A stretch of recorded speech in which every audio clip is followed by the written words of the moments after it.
अस्सलामुअलैकुम viewers, welcome to exploring पांडा। तो आज का हमारा डिस्कशन का टॉपिक है टिश्यू कल्चर मीडियम। ठीक है, तो टिश्यू कल्चर के प्रोसीजर के अंदर डिफरेंट मीडियम का यूज़ होता है। ठीक है ना, तो वो मीडियम जो होते हैं वो टिश्यू कल्चर को जो है वो न्यूट्रिएंट्स प्रोवाइड करते हैं। ठीक है ना, जो हम न्यूट्रिएंट्स प्रोवाइड करते हैं, ठीक है, हार्मोन्स प्रोवाइड करते हैं और विटामिन्स वगैरह जो है वो प्रोवाइड करते हैं ताकि जो है वो कैलस की ग्रोथ हो सके। ठीक है ना, तो डिफरेंट जो है वो नया एक प्लांट के पार्ट से नया प्लांट बन सके, तो उसके लिए जो उसको एनर्जी चाहिए होती है तो वो मीडियम ही प्रोवाइड करता है। ठीक है, उसकी रिक्वायरमेंट्स जो होती हैं वो मीडियम ही पूरी करता है। ठीक है, तो यहाँ पे अब हम देखते हैं डिफरेंट मीडियम जिसके अंदर आते हैं MS मीडियम, LS मीडियम, ठीक है, NN मीडियम। तो हम वन बाय वन इन सब मीडियम को यहाँ पे इनकी डिटेल देखते हैं। तो सबसे पहला जो मीडियम है वो हमारे पास है MS मीडियम। ठीक है, इस मीडियम को हम मोराशिग एंड स्कूग मीडियम कहते हैं। मोराशिग एंड स्कूग मीडियम। ठीक है, क्यों कहा जाता है इसको मोराशिग एंड स्कूग मीडियम? क्योंकि इसको इन्वेंट किया था दो साइंटिस्ट ने, जिसका एक का नाम था टोशियो मोराशिग। दो साइंटिस्ट थे, एक का नाम था टोशियो मोराशिग और दूसरे का नाम था फोल्क के स्कूग। ठीक है, तो ये वर्क कर रहे थे प्लांट ग्रोथ रेगुलेटर को डिस्कवर करने में। ठीक है ना, तब इन्होंने ये जो है वो मीडियम डिस्कवर किया था। दे टोशियो मोराशिग एंड फोल के Skoog discovered Murashige and Skoog medium while they were discovering the plant growth regulator. ठीक है ना, तो ये जब डिस्कवर कर रहे थे, इसके ऊपर वर्क कर रहे थे, इसको डिस्कवर करने में प्लांट ग्रोथ रेगुलेटर्स को, तब इन्होंने ये जो है वो ये मीडियम जो है वो तब इन्होंने ये इन्वेंट किया था। ठीक है ना, तो Murashige Skoog medium is the most commonly used medium in tissue culture media. तो अगर आपको ये MCQs आता है कि सबसे ज़्यादा कॉमनली यूज्ड मीडियम कौन सा है टिश्यू कल्चर मीडियम के अंदर, तो आपने कहना है कि वो है हमारे पास मोराशिग स्कूग मीडियम। ठीक है ना, तो ये बहुत ज़्यादा यूज़ होने वाला मीडियम है।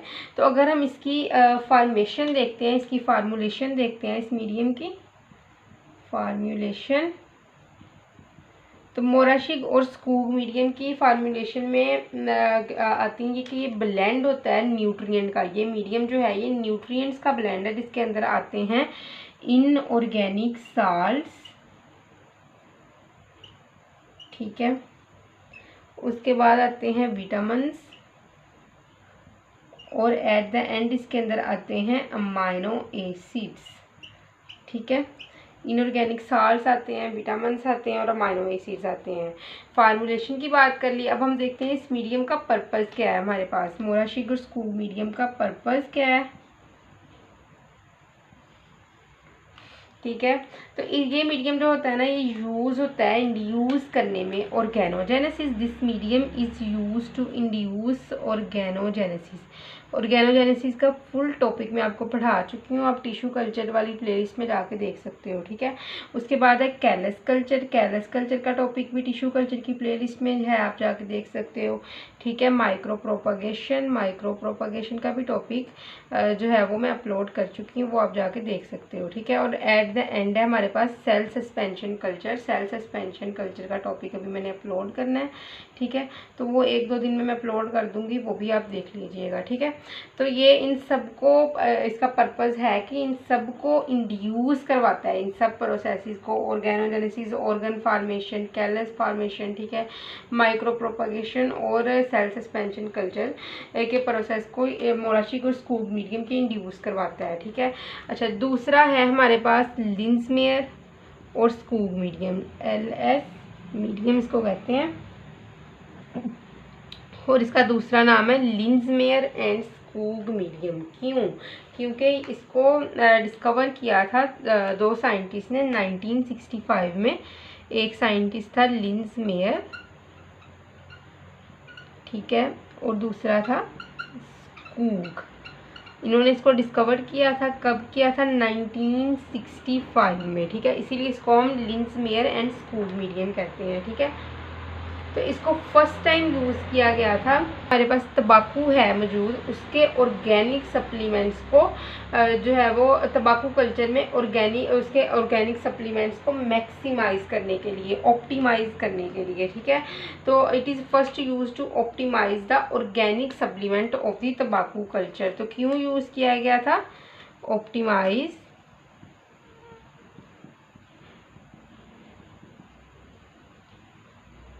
ऑर्गेनिक सप्लीमेंट्स ऑफ तंबाकू के ऑर्गेनिक सप्लीमेंट्स को ऑप्टिमाइज करने के लिए। इस मीडियम की जो कंपोजिशन है ना या कंपोनेंट्स हैं वो सिमिलर है मोराशिक स्कूग मीडियम के, लेकिन एक चेंज है, इसके अंदर जो है वो विटामिन की जगह ना यहाँ पे इनऑर्गेनिक साल्ट प्लस जो विटामिन होंगे ना वो कौन से होंगे? लिंसमेयर एंड स्कूग विटामिन यहाँ पे यूज़ होंगे, ठीक है ना। अगर हम इसकी फार्मूलेशन की बात करें तो इसके अंदर सिमिलर कंपोजिशन है, किसकी कंपोनेंट्स हैं as Murashige and the Skoog medium, लेकिन एक चेंज है, यहाँ पे जो विटामिन होगा ना ये वाला विटामिन नहीं होगा, ठीक है। यहाँ पे विटामिन होगा, यहाँ पे मैं बात कर रही हूँ, ठीक है, यहाँ पे होगा Linsmaier and Skoog vitamin, Linsmaier and Skoog vitamin, ठीक है। यह विटामिन ये वाला यूज़ नहीं होगा।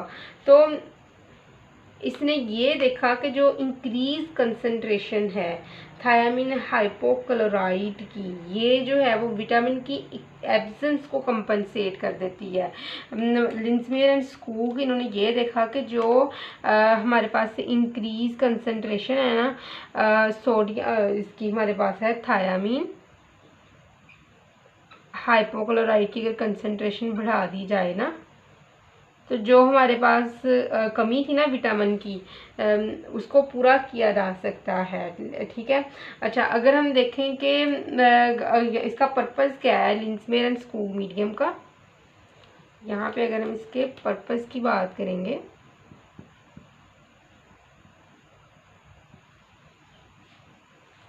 तो इसको भी यूज़ किया जाता है ऑर्गेनोजेनेसिस,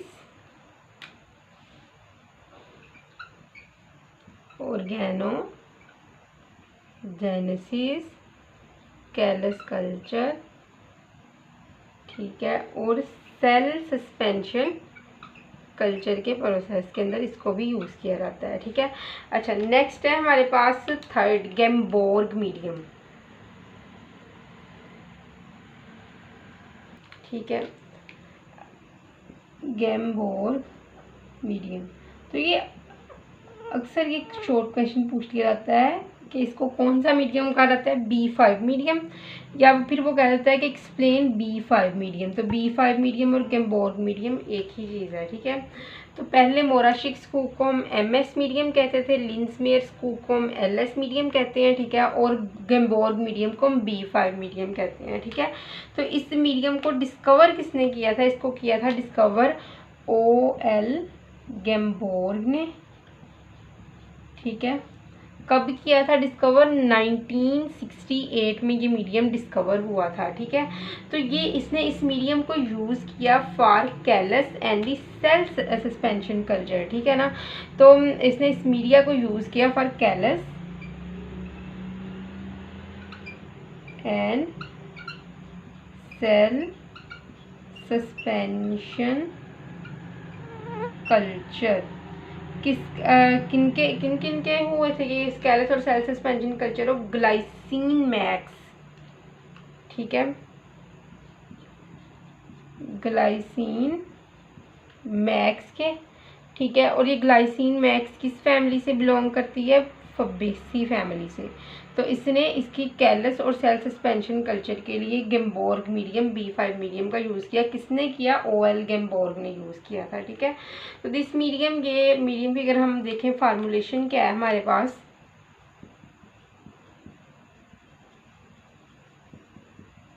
तो ये मीडिया जो है हमारे पास ये ब्लेंड होता है इनऑर्गेनिक साल्ट्स का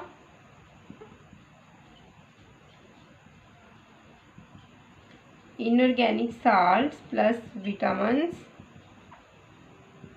प्लस कार्बोहाइड्रेट्स, ये सारी चीज़ें इस मीडिया के अंदर पाई जाती हैं। ठीक है, तो ये मीडिया जो होता है इसके अंदर हाई कंसंट्रेशन होती है नाइट्रेट की और पोटाशियम की। ठीक है, Gamborg medium have high concentration of nitrate and potassium. Clear? तो पोटाशियम और नाइट्रेट कंसंट्रेशन जो होगी वो ज़्यादा होगी और अमोनिया की जो कंसंट्रेशन होगी, ठीक है ना, वो क्या होगी, अमोनियम आयन की ये कंसंट्रेशन बहुत कम होगी। ठीक है, तो इसकी वजह क्या है कि जो पोटाशियम नाइट्रेट है ना ये यूज़फुल होता है, पोटाशियम, तो वजह भी साथ ही बता रहा है कि कंसंट्रेशन ज़्यादा और कम क्यों है, क्योंकि पोटाशियम नाइट्रेट बहुत ज़्यादा यूज़फुल है सोयाबीन रूट कैलस फार्मेशन के अंदर। ठीक है, ये इंड्यूस करवाता है सोयाबीन के अंदर, सोयाबीन रूट कैलस फॉर्मेशन। ठीक है, और दूसरा है हमारे पास अमोनियम सल्फेट। तो अमोनियम सल्फेट क्या करवाता है,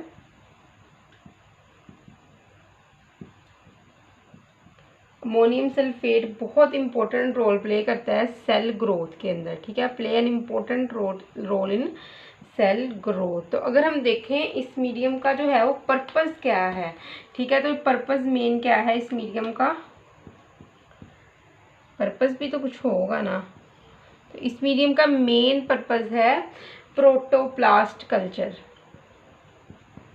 protoplast culture is the main purpose of this medium. ठीक है, तो B5 मीडियम भी हमने देख लिया, तो मैं थोड़ा रिवाइज कर देती हूँ कि इसको ओएल गैम्बोर्ग ने डिस्कवर किया था 1968 में, इसको डिस्कवर किया गया था। इसको क्यों डिस्कवर किया गया था, कैलस कल्चर और सेल सस्पेंशन कल्चर देखने इंड्यूस करवाने के लिए ग्लाइसिन मैक्स जो कि फबेसी फैमिली का एक मेंबर है। फार्मूलेशन इसकी ये क्या है, इनऑर्गेनिक साल्ट, विटामिन, कार्बोहाइड्रेट से मिलके ये बनता है। ठीक है ना, तो उसके बाद क्या है कि इसके अंदर नाइट्रेट और पोटाशियम की कंसंट्रेशन ज़्यादा होती है, अमोनिया की कंसंट्रेशन कम होती है। पोटाशियम क्यों होती है नाइट्रेट और पोटाशियम की कंसंट्रेशन ज़्यादा, क्योंकि पोटाशियम नाइट्रेट जो है वो सोयाबीन रूट कैलस की फॉर्मेशन करवाता है। और अमोनिया की कंसंट्रेशन क्यों कम होती है, क्योंकि अमोनियम सल्फेट जो होता है ये बहुत ज़्यादा इंपॉर्टेंट रोल जो होता है वो प्ले करता है सेल की ग्रोथ के अंदर। ठीक है, तो इनके हमने ये भी फंक्शन बता दिए हैं, कंसंट्रेशंस भी बता दी हैं। ठीक है, पर्पस क्या है, प्रोटोप्लास्ट कल्चर इसका मेन पर्पस है। ठीक है, तो जो हमारे पास 4 है वो है निट्स एंड निट्स मीडियम, इसको हम एन मीडियम भी कहते हैं, nits and nits medium also called as the NN medium।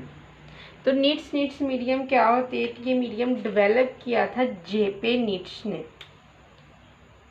Sorry JP nits ने इसको डेवलप किया था इस मीडियम को। ठीक है, अच्छा, तो ये मीडियम को डेवलप क्यों किया गया था, इसको इस्टेब्लिशमेंट करने के लिए इन विट्रो एंथर कल्चर। ठीक है, इसने ना इन विट्रो एंथर कल्चर करवानी थी निकोटियाना। ठीक है, इन vitro anther culture he establish this medium for in vitro anther culture of Nicotiana. ठीक है, निकोटियाना का, और जो ये निकोटियाना है ये किस फैमिली का मेंबर है, सोलानेसी। ठीक है, सोलानेसी फैमिली का ये एक मेंबर है। ठीक है, तो इसके अंदर हाई कंसंट्रेशन होती है इस मीडियम के अंदर। अगर हम इसकी फार्मूलेशन देखेंगे, formulation, this medium have high concentration of thiamine, biotin and folic acid, और फोलिक एसिड की बहुत हाई कंसंट्रेशन होती है, जो कि ये सारी चीज़ें किस चीज़ को इंड्यूस करती हैं, ठीक है, या फिर किस चीज़ को प्रमोट करती हैं, एंथर कैलस। ठीक है, तो अगर हम इसका पर्पस देखेंगे तो इसका पर्पस है to establish the in vitro anther culture. ठीक है, पर्पस पर्पज़ इसका यही है, this medium is used for establishing in vitro anther callus. ठीक है, तो नेक्स्ट नंबर 5 में हम देखते हैं वाइट्स मीडियम।